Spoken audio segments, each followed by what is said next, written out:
Hi, hello everyone. Getting a health insurance coverage is one of the most important things to anyone who is living in Ontario. And in this video today, I'm going to work with you regarding Ontario Health Insurance Plan or OHIP applications.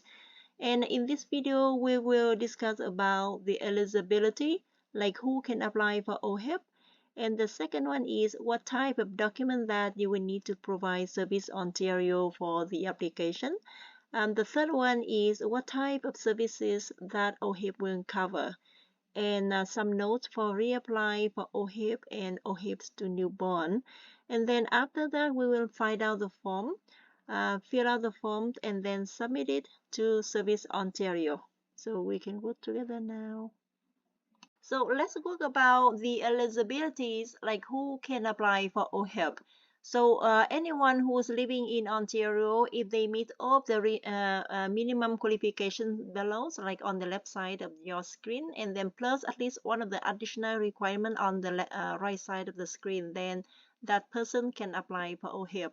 So first, that person need to be physically in Ontario for 153 days in any 12-month period. And the second one is be physically in Ontario for at least 153 days for the first 183 days immediately after you begin living in the province. And you make Ontario your primary residence. So in summary, that person need to be in Ontario for at least 153 days in the last 12 months. And then after that, you can see on the right side of the screen, at least one of the additional requirements. So that person need to be a Canadian citizen or permanent resident or indigenous persons. And if you are applying for PR in Canada and receive the approved in principle with the letter from IRCC, or you hold a valid work permit and in this case your spouse and dependents like your children may also qualify for OHIP. And if you are a convention refugee or other protected person or have a temporary resident permit, then you can apply for OHIP too. Or if you are a clergy members and who can legally stay in Canada and will be ministering full-time in Ontario for at least 6 months. So if you meet all of those requirements, then you can apply for OHIP.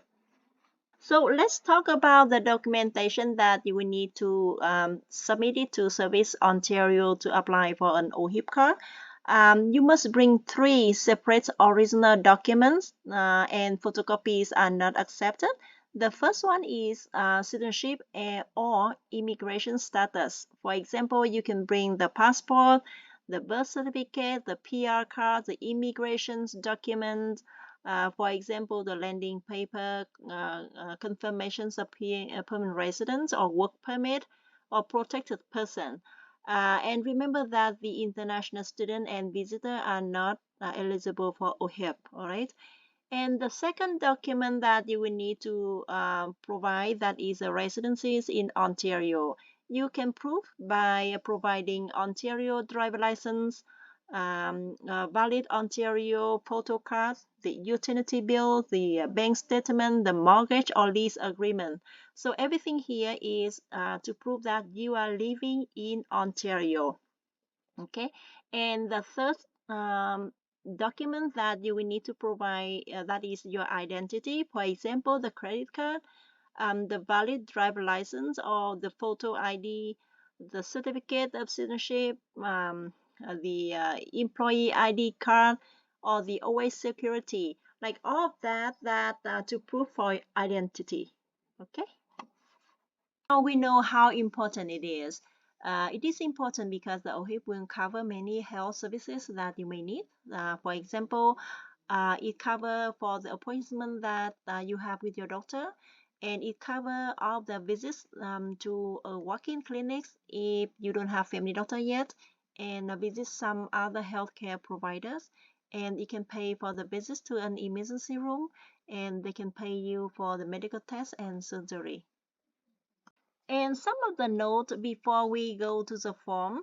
The first one is you will need to reapply for the OHIP if you are outside of Ontario for more than 212 days in any 12 months period. So it means, and the OHIP for the babies who were born in Ontario, there are some steps to apply for OHIP. They are different from the regular OHIP applications because in the hospital, somebody for the social worker over there will help you with applications, and they can help.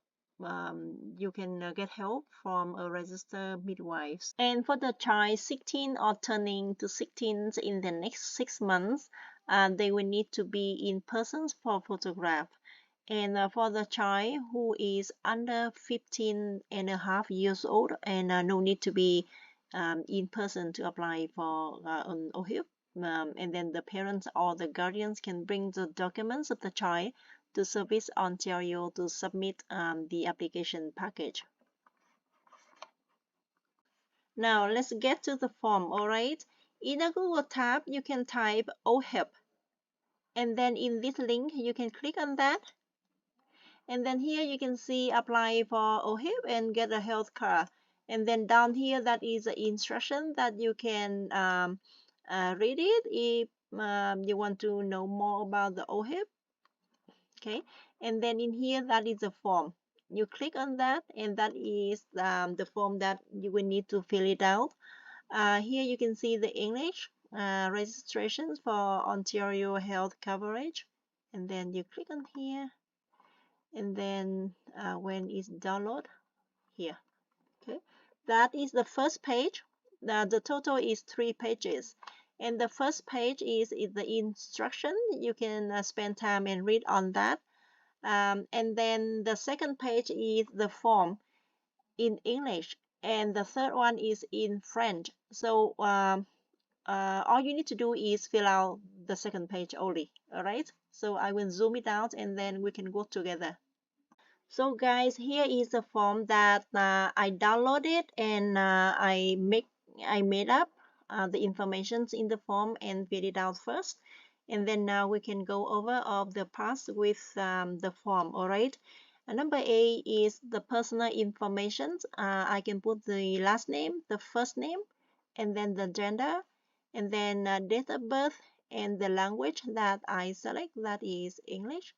And then the question they ask, have you ever had an Ontario health number? I assume that this person is brand new to Canada, so to Ontario, so I select the no. However, if you reapply for an OHIP card, then you can select the answer yes, and then in here you can put the number. All right. And then down here is the phone number. You can put whatever phone number that you have in this line. And then the mailing address, like your address. And the residence address, if it is different from the above, then you can put it down here. However, if that is the same, so just leave it there. And then they can ask you the date that you move to this address, and then you put down the date that you move in. That is number A. So now let's move down to part B. It will be completed only by the new or returning residents. So the question is, where did you move from? It means that the address that you need to put down from your country, like home country in here. For example, in this case, I put like 123 has name street and in Beirut, Lebanon. And then they can ask you, when did you arrive to Ontario? You can put it down. The question, the most important question that you need to answer is, when did you take up permanent residence in Ontario? And then you put the date that you came to Ontario to live. And then the question, how long do you plan to live in Ontario? You can select permanently or maybe temporarily. It's based on your situation. But I assume that this client's this form, this gentleman is permanent resident, so he will need to live here for a long time. Okay, and then the question, if you move from another part of Canada, were you covered by a government health plan? If yes, and then you select the yes. If no, you select the no. The yes, for example, if you live in Quebec or maybe in Alberta or BC, and then you were covered by the health plan over there in your province, then you put the number in here. Okay. And then the question, are you a Canadian citizen returning to Canada? Yes or no, it depends on your situations, but I select the no. Are you immigrant returning to Canada? If you are select the no, and then because returning and new, you can choose either new or returning. So if I select the no, so it means there that there's no answer that much for both. Like if you are returning, then you are not new. If you are a new immigrant, then you are not a returning immigrant. Okay. So assuming that this applicant for this form is new immigrant, so I select the yes. The question, have you recently left the Canadian forces? So nothing applied to me, and then I select the no and no in here. And then they also ask the question, are you the spouse or dependent of a regular force member of the Canadian forces? And I say no, no, no. Okay, you can read all those informations and select the answer based on your situation. And part C, that is the agreement. You confirm that everything is in here. Um, you make and intend to continue making Ontario primary place of residence. You read all of that and then you sign. If you are the applicant, like over 16 years old, and then you can sign in here. You can click in the applicant and then you sign here, and the date will automatically comes up. Or if you are a parent of the child who is 15 and a half years old and under, and then you can select on the parent and then you sign in here, and the date here, it will comes up automatically. However, in this case, the applicant is an adult. So I select on the applicant, and then after that, I can print it out and sign in here, and then I can submit it to on Service Ontario. Okay, so that is all the form that we've been to for now. And then after that, you can bring all those documents, the form and the documentations, bring it to Service Ontario and then submit it in person. You may want to check it out with Service Ontario to see if you need to book appointment with them, or you can walk in person. So that's the end of the sessions for OHIP application today. Please like, share, leave a comment, and subscribe my channel for another videos. And I wish everyone a wonderful day. Bye.